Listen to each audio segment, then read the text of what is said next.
NCF 2005 believes that mathematics implies a certain way of thinking and reasoning.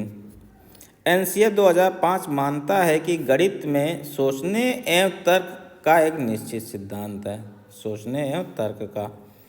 From the statement given below, choose the one which does not follow the above principle.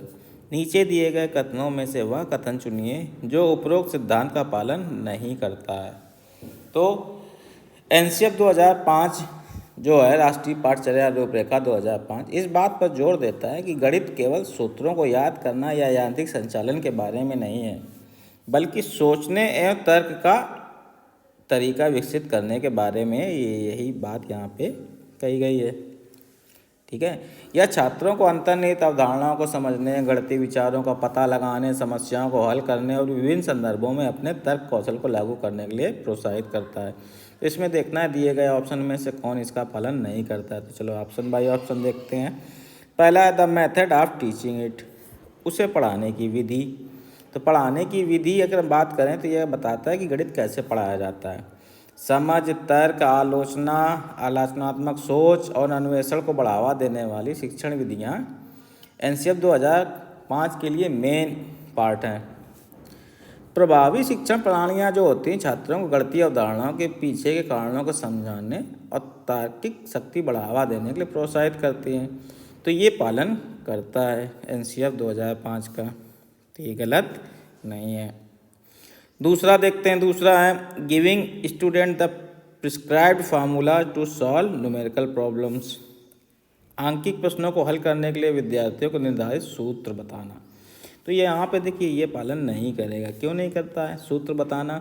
Reason ये है कि जो ये दृष्टिकोण है तर्क कौशल को विकसित करने के बजाय याद रखने के बारे में अधिक है। तो जब भी याद करने की बात है बेसिक शिक्षा में, ठीक है, या फोर्स ज़बरदस्ती रटाने की बात है तो वो कभी इसका पालन नहीं करेगा, तो वो गलत हो जाएगा।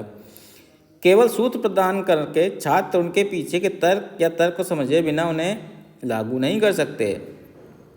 जबकि NCF इस बात पर जोर देता है कि गणित का उद्देश्य गहन समझ विकसित करना है और क्रिटिकल थिंकिंग डेवलप करना है, अंडरस्टैंडिंग, लॉजिकल और रीजनिंग। तो उनकी क्षमता को इस तरीके से विकसित करना है, ना केवल याद किए गए सूत्रों का उपयोग करना। तो ये पूरे तरीके से सही नहीं है। तो ये यहाँ पे आंसर हो सकता है। ठीक है, बाकी ऑप्शन भी देख लेते हैं। The way of writing the material presented in the text book, पाठ्य पुस्तकों में प्रस्तुत सामग्रियों को लिखने का तरीका।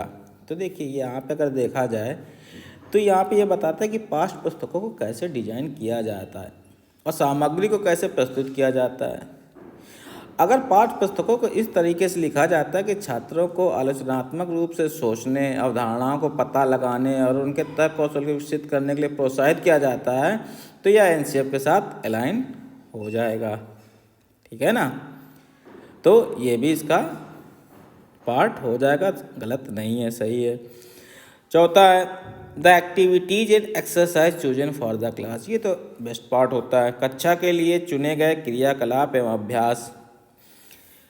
तो जो यहाँ पे चौथा ऑप्शन है इसमें हमारे पास ये क्या कहना चाहता है, या उन अभ्यासों और गतिविधियों के प्रकारों को बताता है जो पाठ्यक्रम का हिस्सा हैं। गतिविधियों और अभ्यासों को समस्या समाधान, तर्क और आलोचनात्मक सोच का बढ़ावा देने का एक बहुत अच्छा पार्ट होता है और देना चाहिए। जब छात्र ऐसी गतिविधियों में संलग्न होते हैं उनमें समस्या समाधान और अवधारणाओं का पता लगाने की जो चांसेस होते हैं वो बढ़ जाते हैं। ठीक है ना, तो गणितीय सोच को यह प्रोत्साहित करता है। ठीक है ना, तो ये भी इसका पार्ट हो जाएगा। तो हमें गलत ऑप्शन पूछा तो गलत हो जाएगा ऑप्शन 2।